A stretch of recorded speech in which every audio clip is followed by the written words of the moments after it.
Welcome to Fantastic Vision. Please subscribe us before you watch today's video.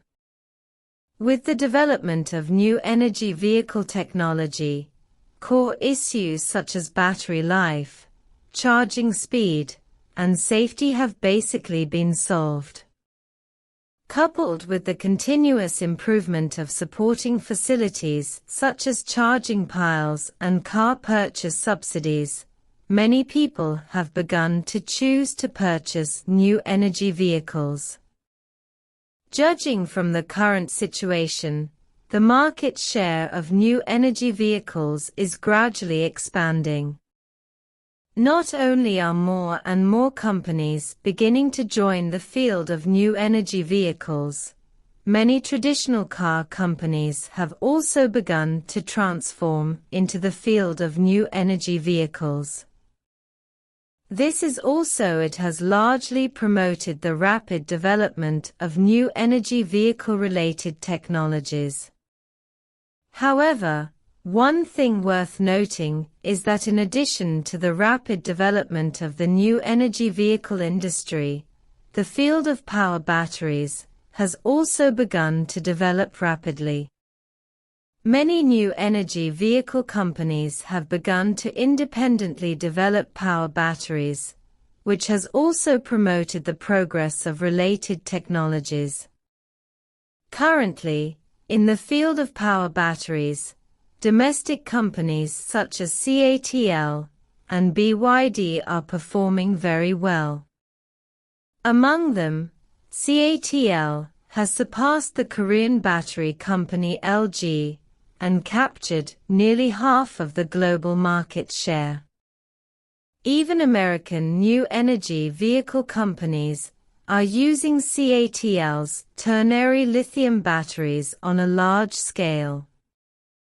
It is worth noting that the large-scale use of power batteries by Chinese companies by American companies has also attracted the attention of the United States.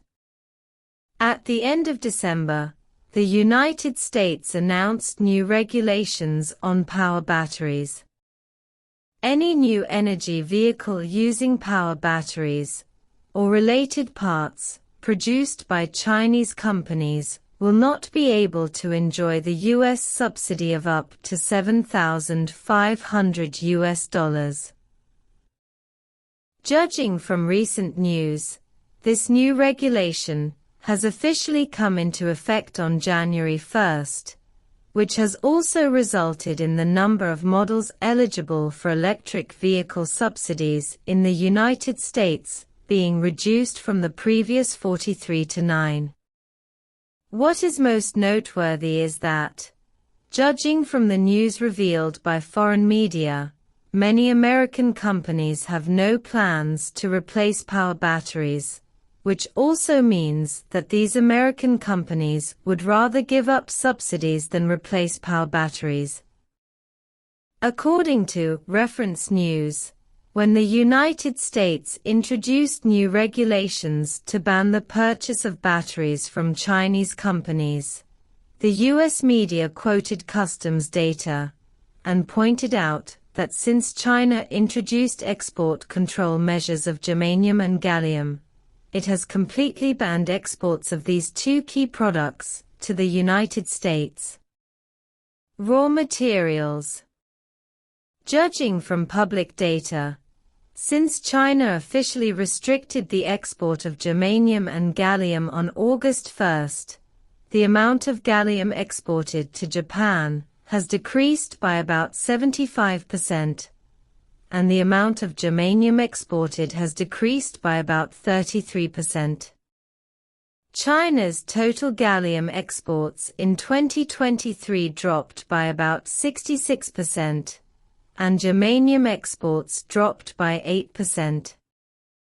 The reason why the American media quoted these data and pointed out that the quantity of germanium and gallium exported from China to the United States has been significantly reduced when the new regulations banning the purchase of batteries from Chinese companies was introduced, is that the careful thinking is actually obvious. In fact, China's restrictions on the shipments of germanium and gallium are indeed very uncomfortable for the United States. The United States has always wanted to find ways for China to continue shipments or find alternative sources. However, there are actually not many regions around the world with germanium and gallium mineral reserves, but only China can complete a series of processes of mining, smelting, and finishing. Experts have previously stated that in terms of germanium and gallium smelting technology, China's technical level is 10 years ahead of the world's level. The United States also wanted to establish a complete germanium and gallium industrial chain before. However, if it wanted to build a germanium and gallium industrial chain on a scale comparable to China's, it would not only take more than 10 years, but also require an investment of more than $25 billion. Not only that, but also a series of problems such as equipment and raw materials must be solved. In fact, China's restriction on the export of germanium and gallium is a reciprocal countermeasure. What's more, China's restriction on the shipment of germanium and gallium is more to protect the normal development of domestic minerals and industrial chains and encourage domestic enterprises to carry out export after finishing, reducing or even avoiding the shipment of some rough processed products. Postscript. When the United States released new regulations restricting the purchase of power batteries from Chinese companies, the U.S. media cited customs data and pointed out that China had completely stopped shipping key raw materials such as germanium and gallium to the United States.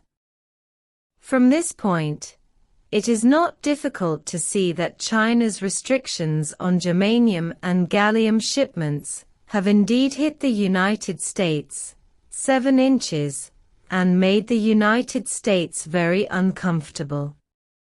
In addition to germanium and gallium, China also has excellent production capacity and technological advantages in the fields of graphite materials and rare earth elements. In the future, China may also tighten restrictions on rare earths, and even germanium is already in preparation. If you agree, please like it. Welcome to repost, leave a message and share it.